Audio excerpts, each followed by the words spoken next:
Hi all, my name is Ramesh, and I'll be talking about transformative versus retributive justice. I'll differentiate the two and how each operate, and then I will talk about why I prefer transformative justice, and I'll also give a few examples of how it's been successfully implemented in society.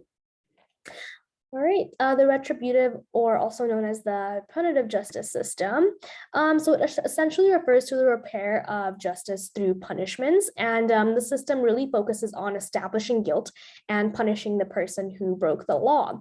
It views punishment as the best way to deal with crime, so it assumes that the crime is a violation of the state and the law, and a way to restore this justice is to allow the state and the judge to determine who's in the wrong and what punishment each perpetrator deserves. It's got an eye for an eye kind of mentality, and the offender and then gets what they deserve based on the laws.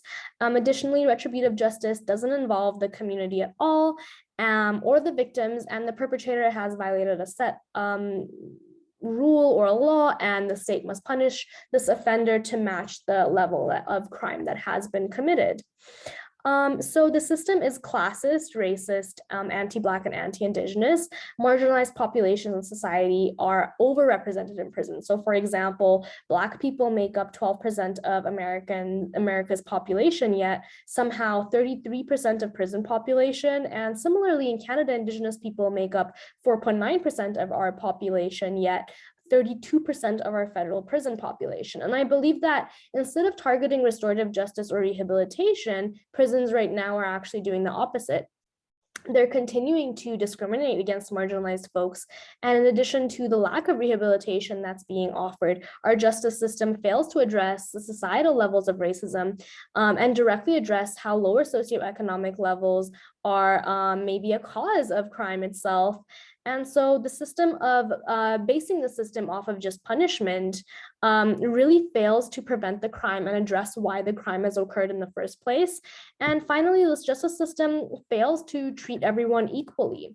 There's a lot of inequality in prisons. Black, Indigenous, LGBTQ+, and low-income people are highly overrepresented in populations.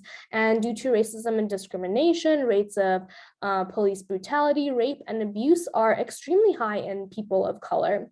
This is especially true for folks who are even further marginalized. And an example here is that 58% of fatal police shootings involve a person with a mental illness. One of many examples is the death of Tanisha Anderson, a Black woman who was diagnosed with schizophrenia, and she was unfortunately murdered by police. And sadly, there are thousands of other cases here in Canada and the US very similar to that one. But even more than that, when a crime has been committed, the punishments marginalized people face are disproportionately harsh, especially for nonviolent crimes such as drug-related offenses. On the other hand, wealthy white people get much less harsher sentences, and for the same crimes that they commit. And even our bail system is flawed. If you have money, you have the privilege of being released earlier. So an example of this is, I'm not sure if you all remember this case, but both Jamie Arellano and Ethan Crouch were teenagers who were charged with killing people while driving drunk. Yet Jamie was charged as an adult. He spent 20 years in prison. And on the other hand, Ethan, he was charged as a teenager. So he went to juvie and he was only sentenced to 10 years of probation and 2 years of jail time, juvie time. So the retributive system truly does fail to treat everyone equally. And in our assigned resources, we had an article toward a critical trans politics. And here, Dean Spade argues that our current retributive system is rooted in white supremacy and how Black people were liberated from slavery and apartheid through legal reform. And the system we have is supposedly equal and assumes that racism is over. And clearly, this is not the case, and it hasn't been ever. The system continues to perpetuate racism, colonialism, capitalism, capitalism, patriarchy, and Spade even argues that although laws may have changed and these issues may have been decreased, our system is still perpetuating them. So for example, ICE and immigration law in the United States is extremely discriminatory. The process to be eligible for disability benefits and welfare is very harmful to vulnerable populations. And on top of this, our current system does not address the violence and poverty that has occurred due to transphobia. I truly believe that transformative justice is an improved and alternative approach that we can implement instead of using the punitive justice system. Transformative justice tackles the problems described in retributive justice because it seeks to provide people who experience violence with immediate safety and long-term healing and reparations while holding people who commit violence accountable within and by their communities. So rather than giving complete control to police officers or the state, transformative justice allows for the community members and individuals to seek justice together and seek change through our social systems or for our social systems.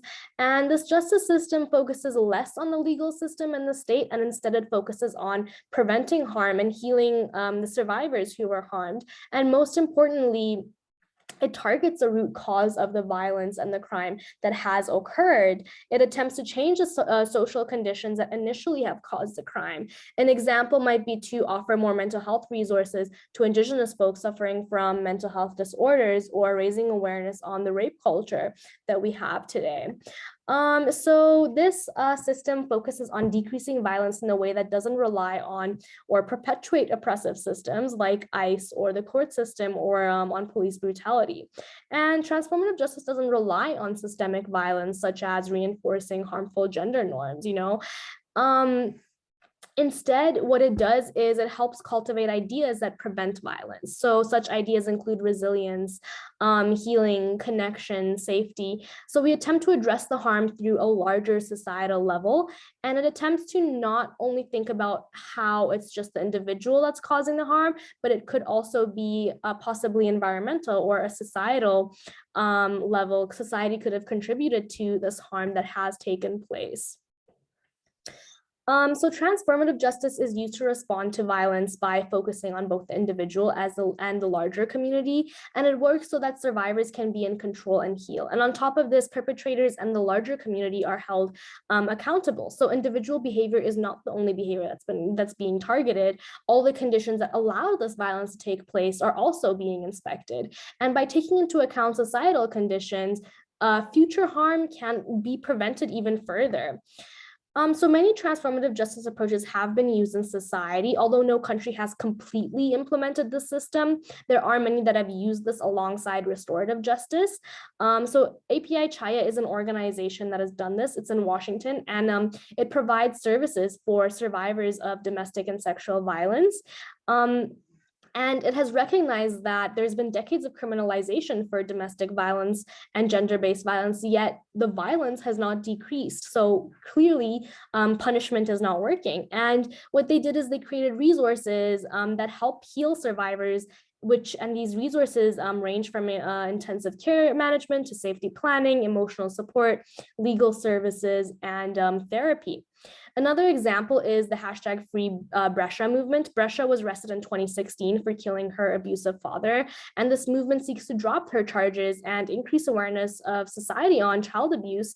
And transformative justice through this movement is seeking to allow Brescia to heal from her trauma and the abuse rather than imprisoning her. Abolitionists are attempting to understand what happened and how the community has played a role, and they're trying to see how the community can further support her.